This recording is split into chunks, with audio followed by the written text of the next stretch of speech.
as Julia mentioned, retired, it was in 2007 from the geology department, and I started here in Geneseo in 1968. So I was on the staff for 39 years. During that period of time, I got involved in local office, and I don't call it politics at all. I really call it public service. And started as a trustee in 1982, and then the guy that was mayor decided he didn't want to run for mayor anymore, and I thought, well, I might just well do that. And I did in '86, and have run then 7 more times, and we'll be finishing up this present term in 2014. So it's been kind of a long haul, and it was never anything that I ever intended to do in life. So I say that to you guys at this stage. You just don't really know where life will take you. And I certainly never had any inkling that I'd be a mayor of a small community. And again, my background and training is science. So I majored in physics as an undergraduate, and then I went to graduate school with geology and finished up at Cornell in geology. So again, just never thought that I'd be A, doing that, or B, standing here in front of you guys, telling my life story. Now, a couple other pertinent things, I think, that we live right here in the village, right in the corner of Chestnut Street and 2nd Street. It's an older house, and it turns out that the lot was owned by the first mayor of Geneseo. Which I thought was kind of... It was in the water. Interesting. What? It was in the water. Yeah, the mayor's. Yeah. So we moved, we had 3 children, and we lived in a subdivision kind of up across from Wendy's, up in that general vicinity. We had a 3-bedroom raised ranch, and during our oldest daughter's senior year, this house came up for sale. And I had lived in kind of an older house where I grew up. We took a look at it and said, gee, that's a nice thing to do. So we move into this 5-bedroom house at this point. We have 1 kid that's home. She's a senior in high school, and we got this great big old house. We moved into what I refer to as the inner village then, from being out in the suburbs. So we're very much aware of what happens on weekends and that sort of stuff. But I would also say that the perception that there are deep problems in Geneseo between students and townspeople really is not my take on it at all. That students have contributed an awful lot to this community. There's been good interaction between students and the townspeople. And when I talk with other mayors of other college communities, it's just amazing what happens in Geneseo versus what happens in a lot of these other communities. Certainly there are issues. There's absolutely no doubt about that. But for the most part, it's good. Now, you guys, when you came for orientation this summer, did any of your parents do a little tour with me on a Tuesday or a Friday morning? We don't know because you guys were all asleep anyway. But that was one of the things that the orientation office has offered over the last several years. They asked me if I would give tours to the parents of incoming freshmen. And there were perhaps altogether, I guess there were five orientation sessions at some point. And I'll bet there were 25 or so average parents that came. So somewhere in the order of 100 to 125 parents of freshmen then took this little tour from 7 to about 8 o'clock while you guys, as I said, were sleeping on either that Tuesday morning or that Friday morning. And those things have been great. And, a lot of fun, and I flat out tell the parents about some of the problems that we have in Geneseo.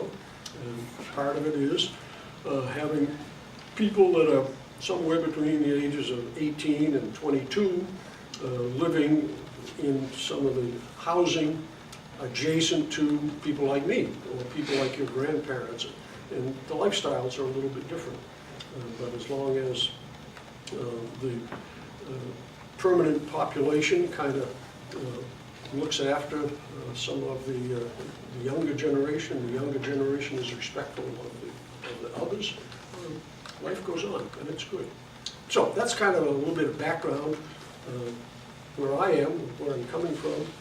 My wife retired. She was an elementary school teacher out at Geneseo Central, and she retired a few years ago. And as I said, we got 3 kids, one of whom is teaching over in York, kindergarten over in York.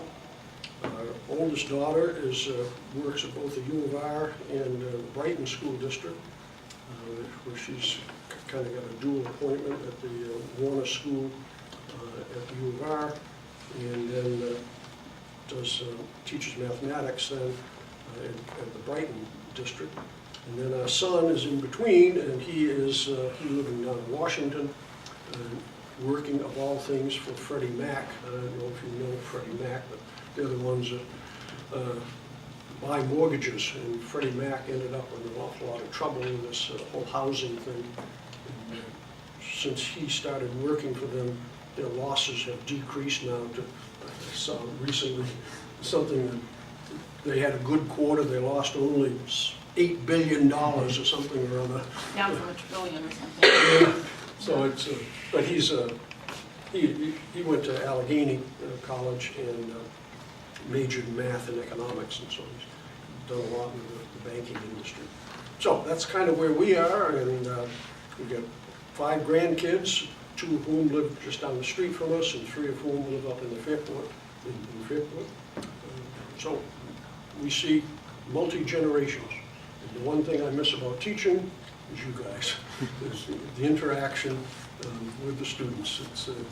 We always had a very good faculty-student relationship in the geology department, because we were small enough that we could do that. Just a lot of fun. We did an awful lot of stuff together. Okay, so that's a little background. And I guess the whole thing is you guys have some questions, and I'll try to answer them. This is the Riviera group over here, the drunks over here, the foxes over here, and the cats over here. They'll introduce themselves as they start asking you Okay. questions. And they can hardly wait to see you guys first. Yeah, please ask, because I don't want to keep getting filmed doing nothing. Hi, we're the Riviera Group. I'm Tim. Ryan. I'm Catherine. Becky.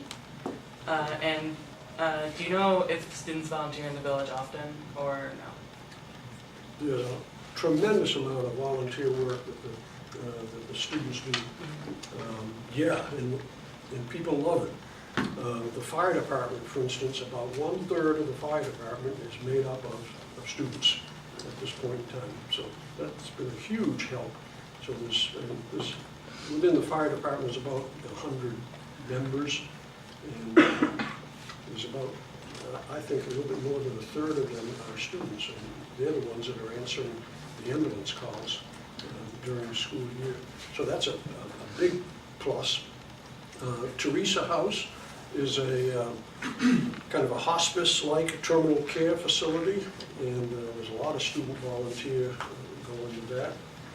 There's a lot of student volunteers that assist on Main Street. The Mary Mohan's class, she has communication with this. Communication, marketing, or something like that. She works with leaders. Yeah. And they have done an awful lot in not only in this village, but in other communities as well. There's a lot of volunteer activity that goes on at Central School, and has been a very successful Big Brother, Big Sister program.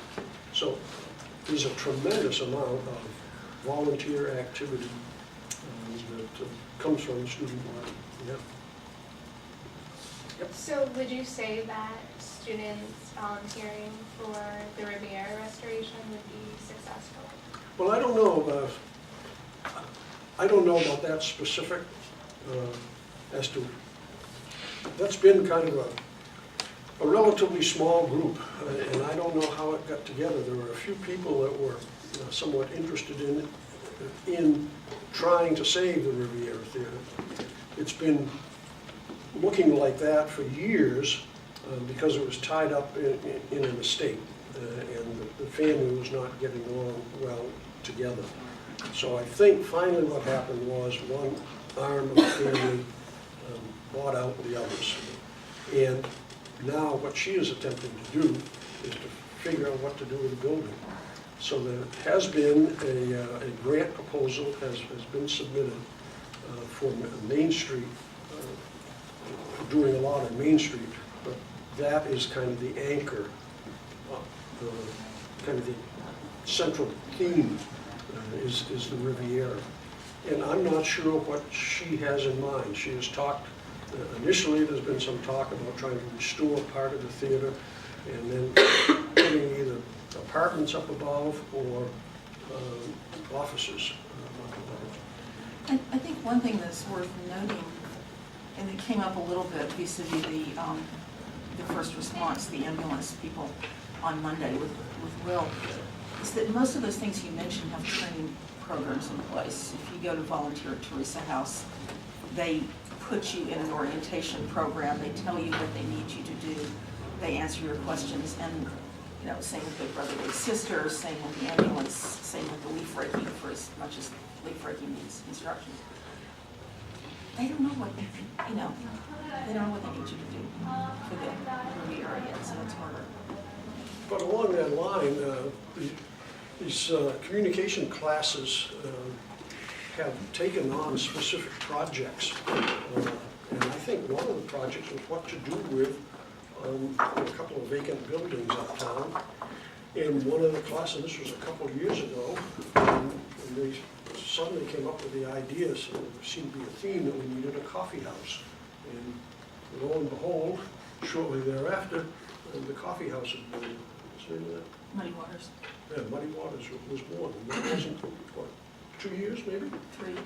But you know, it was, those students went up to Rochester and lobbied the owner of the Muddy Waters up there to open a branch here. They haven't been able to get him to think about customer service, but they've at least gotten him down here. So whether he'll make it now or not, it's another question. But that was definitely, that was a student-driven project. So, yeah, as I said, there's just all kinds of these good things going on.